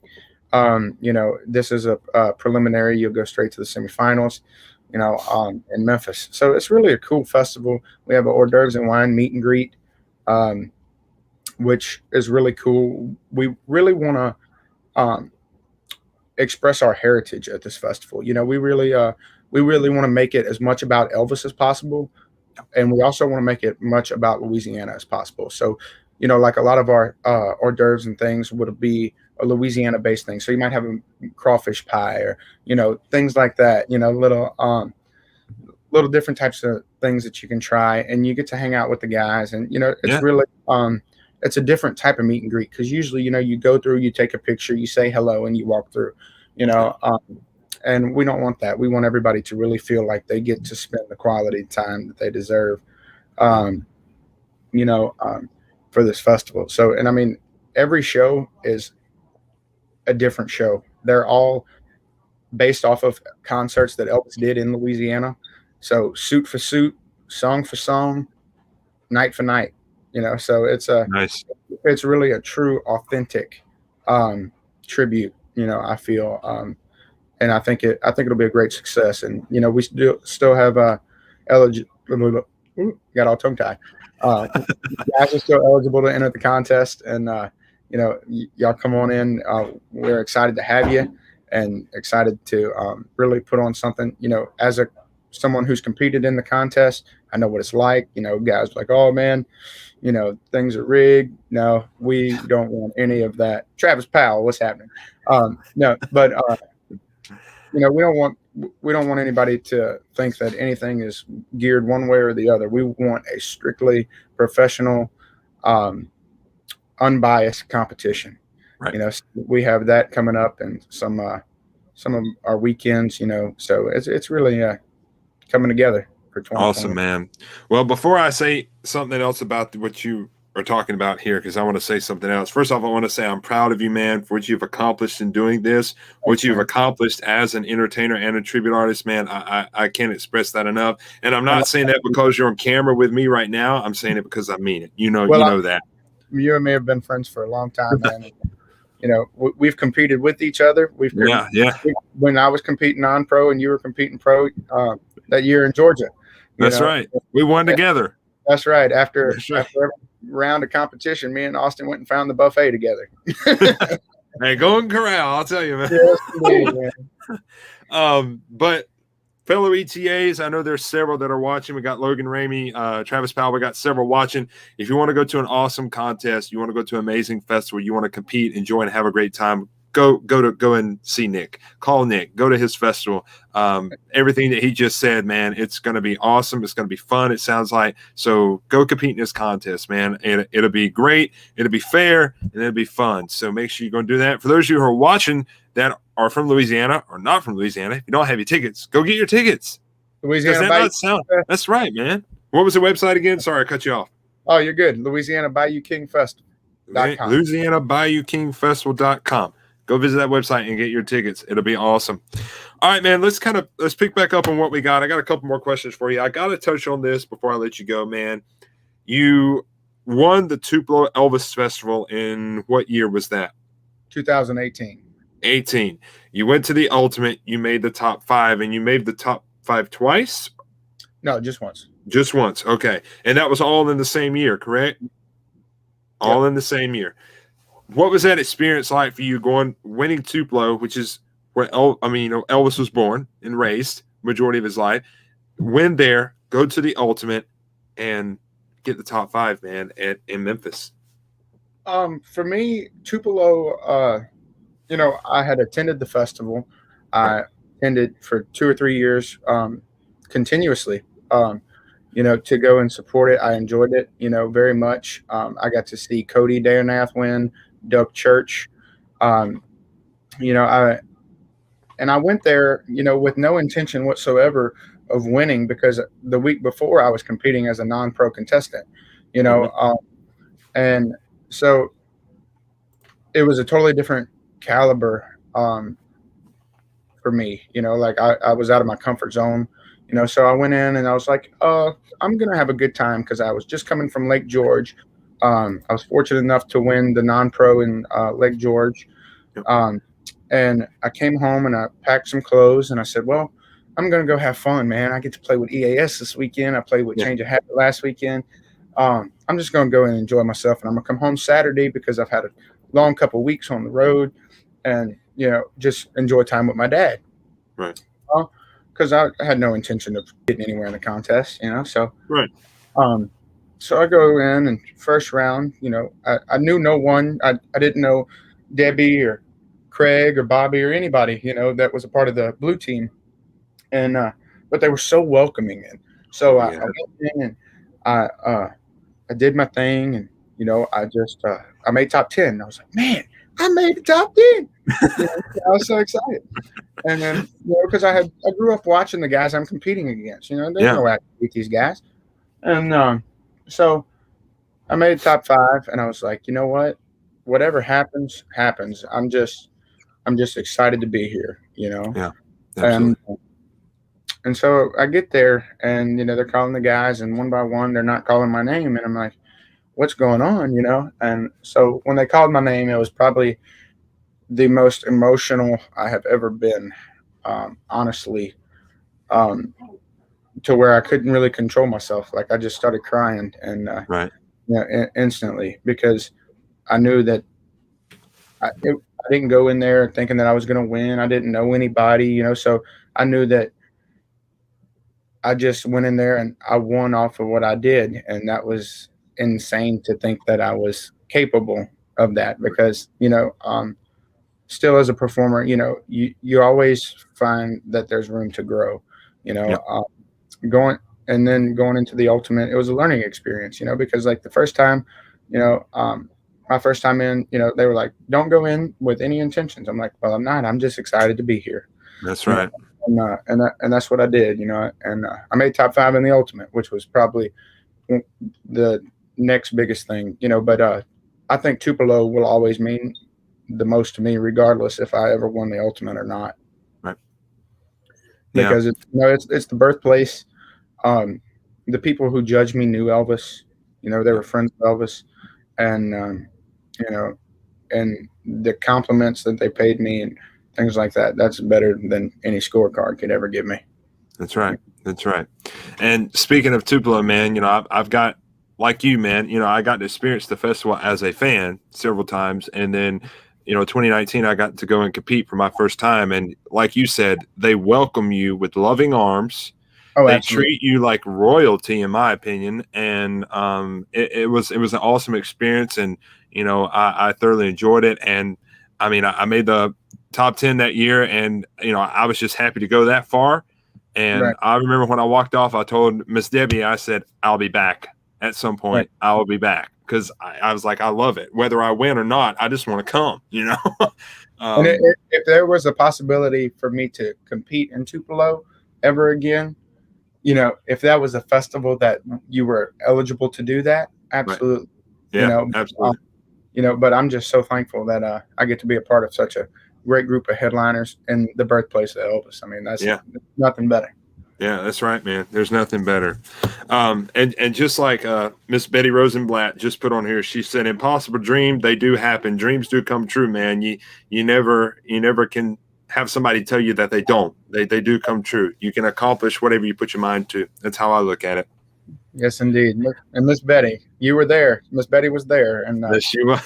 She sat out there, and I love Miss Betty. She's a great lady, and yes. I hope Mr. Stan are doing well. Yes. And we also have Miss Tricia from COH is watching. We miss you, Trish. We miss you very much. Hope to see you soon. Yes, all indeed. Right, and I got one more question for you, and we'll sum this up. What is one of your most favorite performances? Tupelo might be it, but do you have something else along that line that might be one of your favorite performances, something that you'll just never forget? That I've performed. Right.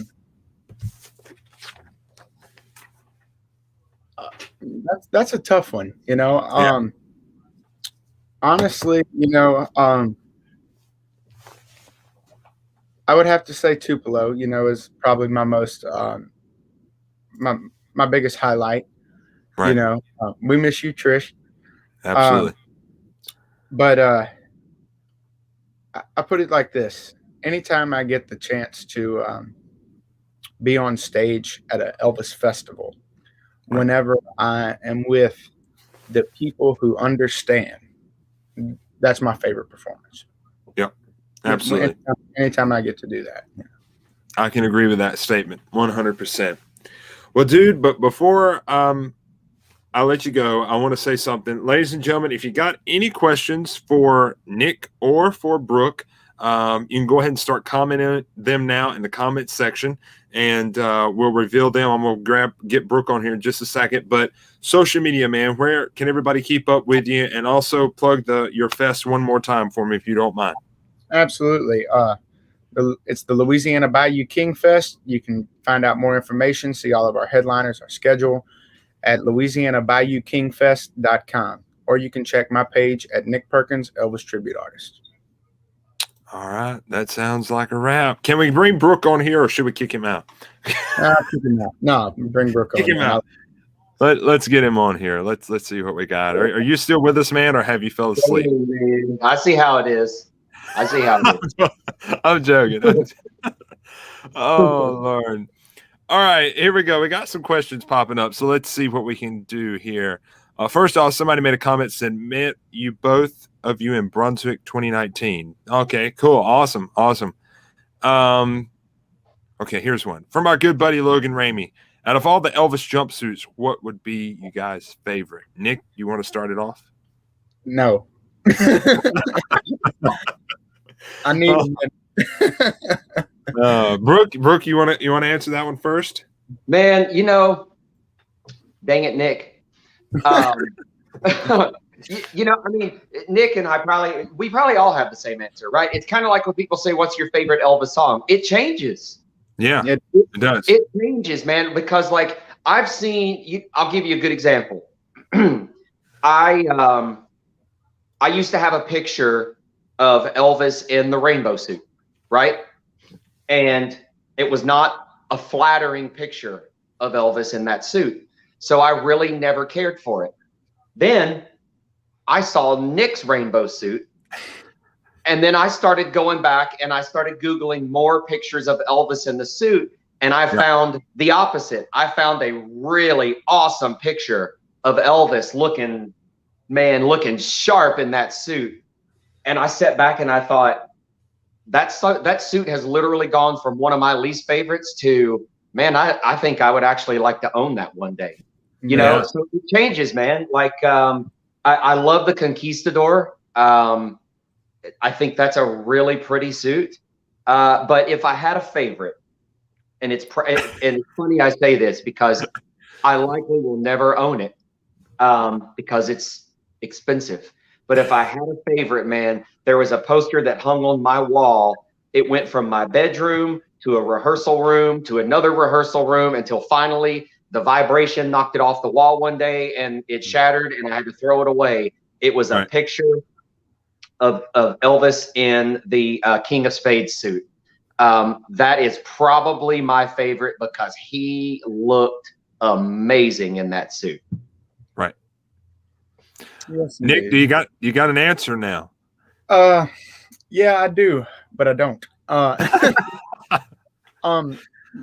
I have to say that, you know, I'm a jumpsuit fanatic. I love my suits. You don't say. I think. Yes, you do, sir. I think that there are certain suits that I like for certain things. Yeah.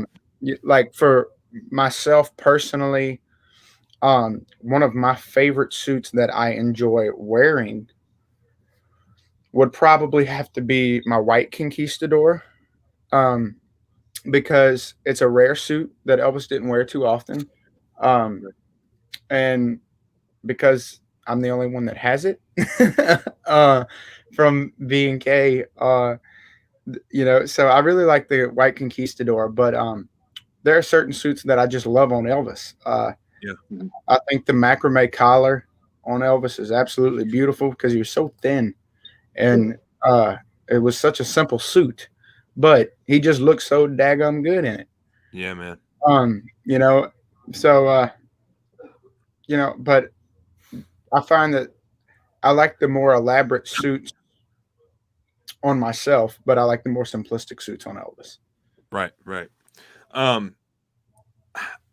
I'm not, how do I explain this? When I perform my tribute to Elvis, I don't really do the 70s stuff as much. Now, I will rephrase that just a little bit because I'm starting to move more into that because my voice is still changing and that feels more of my comfortable range than the 50s. It's a little more harder and struggling for me to kind of get that nasally high-pitched sound. So 69, early 70, that's the way it is stuff is really comfortable for me now. So I'm kind of lingering more into that. But if I had to pick a favorite jumpsuit, it would have to be the Peacock, man. I mean, that's always been one that stood out to me and one I've always wanted. So, but as far as suits that I loved on Elvis, man, I loved all the That's the Way It Is stuff, man. The fringe, the concho, the ladder, it's chain, beautiful stuff. So that would be my answer. Logan Ramey, fantastic question, man. Thank you so much. Hope you're doing well. Yeah. All right, we got one from Nancy. We got quite a few. I know we're not going to have time to get all of them, but we'll get to as many as we can. From Nancy, do you guys get nervous before performing like Elvis said he always did? I think I might can answer that for all of us. Yeah. The answer would be yes. Yeah. Absolutely. Yeah. I think for me it's more anxious, right? Like I don't get nervous about like, oh man, I'm not ready. I get kind of the opposite where when it's almost go time, I get keyed up and I want to go before I lose that feeling. Does that make sense? Yeah. Like I get all keyed up and then I'm like, wait a minute. There's 9 guys that are in front of me in line, man. I don't want to wait for 9 guys to sing. I want to go. Yeah. Dude. And that's kind of my thing is like, I'll wait till the last minute to get ready because I don't want to wait. Yeah. Yeah. I can relate to that. Cliff Wright says he thinks he knows us. I believe that's what he's saying. I think we know you too. I'm not sure though. I'm not y'all can claim. I'm not familiar with your name. No, I'm just kidding. No relation. Jenny Page, how are you? I hope you're doing well. She says hi, Austin, Nick, and Brooke. Thank you so much for tuning in. Let's see. I like Trish's comment. My favorite is Suspicious Mind. I think we know the answer to that. All right, here's a good question. Out of everyone's songbook. I know, right? Here's a question from Penny. If you could go to any Elvis concert, which one would you go to? That's easy. Nick, go ahead. I would have to say Madison Square Garden, hands down, because I feel like Elvis was probably he wasn't like super, super thin, but he wasn't like getting to the point to where he was becoming overweight.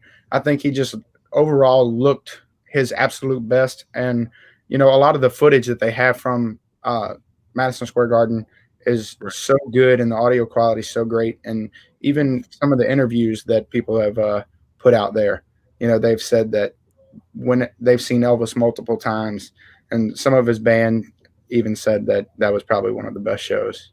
Right. Brooke? Well, I mean, I think from a nostalgic standpoint, I have to agree with Nick. Like, that's the first thing that comes to mind. But then, because everyone doesn't want to hear me say I agree with Nick, because then it's, you know, they don't get to hear a second opinion. Yeah. I do agree with Nick, but you know the Elvis Live from Memphis, I think it was in 1975. Mm-hmm. Dude, I know Elvis was a little less than perfect in shape at that point, but listen to that live recording, man. His voice was on point.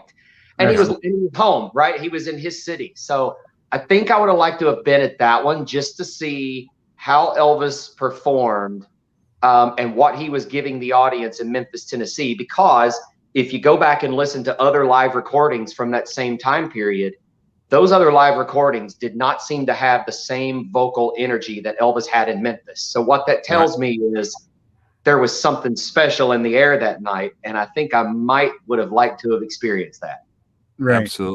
Absolutely.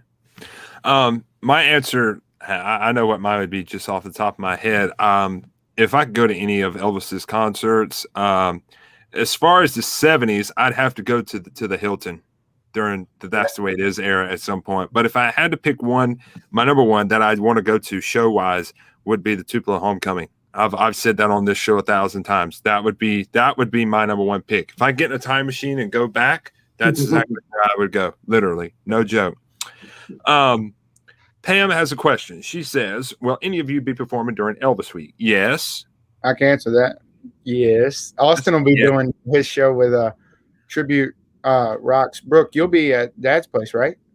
So I will be at Dad's because of the King of Memphis. I'll be doing, I think, a 30-minute headliner on the 16th. I'll be at the tent. I'll be there doing some, we call it the tent. It's a room now, but I'll be there. I'll be there doing some shows, and then I'm going to do images. Cool. I'll be images, and don't know what I'm doing yet.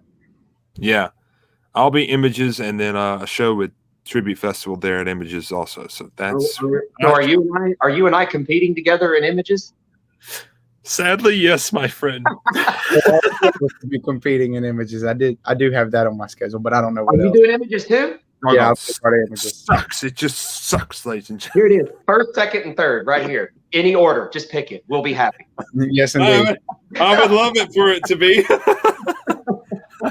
Man. Video, if any of us make it, we'll be like, hey, show them this.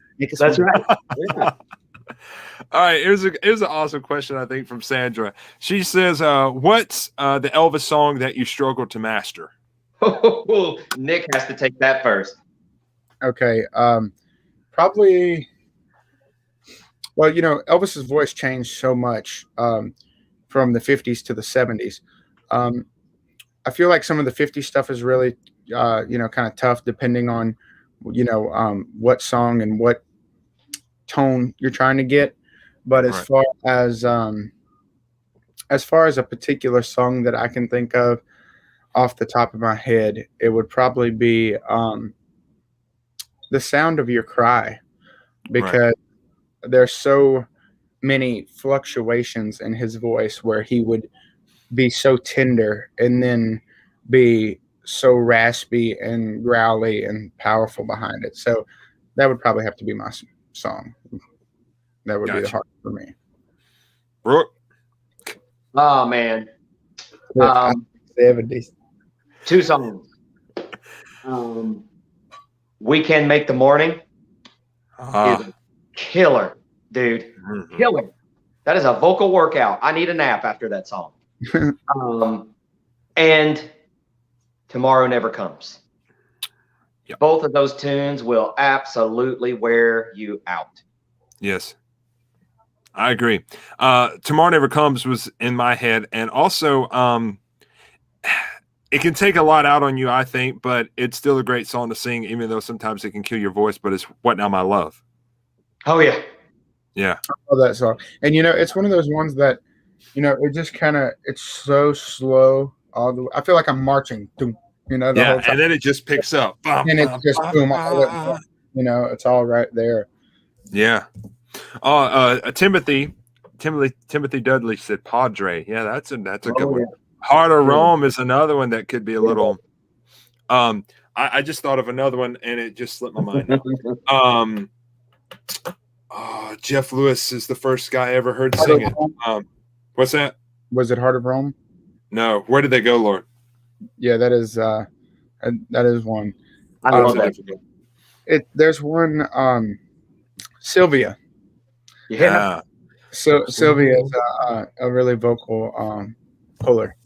Yes, absolutely. Let's see. I'm liking these questions, man.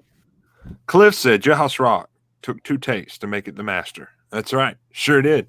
That's because it was sang by the master.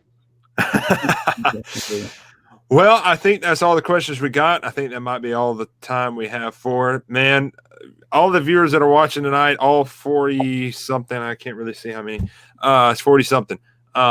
Great questions. Probably some of the best questions we ever had on the show. That was awesome. Thank you guys so much for tuning in. I want to say again, Nick, Brooke, thank you guys for coming on and doing this. Ben, even though Ben can't physically hear me, big shout out to him also, and thanks for all of you guys coming on and making this episode spectacular. I look forward to seeing you guys really, really soon. What you got to add, Brooke? So one thing I want to say is you, only because I've been on here, I've been blessed enough to be on here a few times with you. And I think I can speak for anyone that's ever, been a part of your shows, is that you go the extra mile to thank all of us. But brother, you put in a lot of work to make this happen. You do it. You've got folks going behind the scenes. You're a busy man while you're working on this thing. So I think it's very important for us to also say thanks to you. Right. Thanks, man. And I was going to say something, but to add to what Brooke said, for those of you who are watching, Austin, you can beat my butt later for adding time. You're fine, man. But no, on a serious note, on and off camera, I don't care. We're all people, Austin, myself, Brooke, everybody who does this, we're for Elvis fans first. Yeah. And luckily through Elvis, we've gotten to know each other and make the friendships that we have. Absolutely. But honestly, something that you should all know about Austin is that he really is a genuine guy. Thanks, man. He really is, and he works hard to do what he does. And I can tell you right now, I am not the most tech savvy person, and what he's done with this, I've asked like 6 times, so what do I do? How do I get this right? But no, seriously, Austin's a great dude. Brooke, class act. I've gotten to know Brooke as well. Austin, thank you so much for asking me to be a part of this, and I'm glad that I finally have had the opportunity to be able to do it after multiple times. But but I really appreciate it, and thank you guys for taking your time and coming and watching us sit here and enjoy each other. So absolutely, man, absolutely. Well, thank you guys again for coming on, and hopefully I know I'll see Brooke really soon. Nick, hopefully I'll see you before Elvis week. Right. But if not, I'll see you then for sure. Sounds great, fellas. Y'all have a good one. God bless y'all. Same to y'all. Take care, guys. Brooke, Wright, Nick Perkins, put some hearts and likes on the screen for them, man. Thank y'all for the nice compliments. I really appreciate that very, very much. I love you guys dearly. Y'all are friends for life. Before I finally officially end this episode, I know we've went a little longer than normal, but hey, I always tell the guys when they come on the show, if we're having fun and you, the viewers, are having fun, I don't care if it's a 24-hour show. Doesn't make a difference to me. We're having fun and entertaining you guys and getting to catch up with each other and you guys. But again, I want to just talk about a couple of shows to remind you guys one more time, because I know we have some that tuned in late. Heirs of the King, May the 14th, Palace Theater. Myself, Brooke, Wright.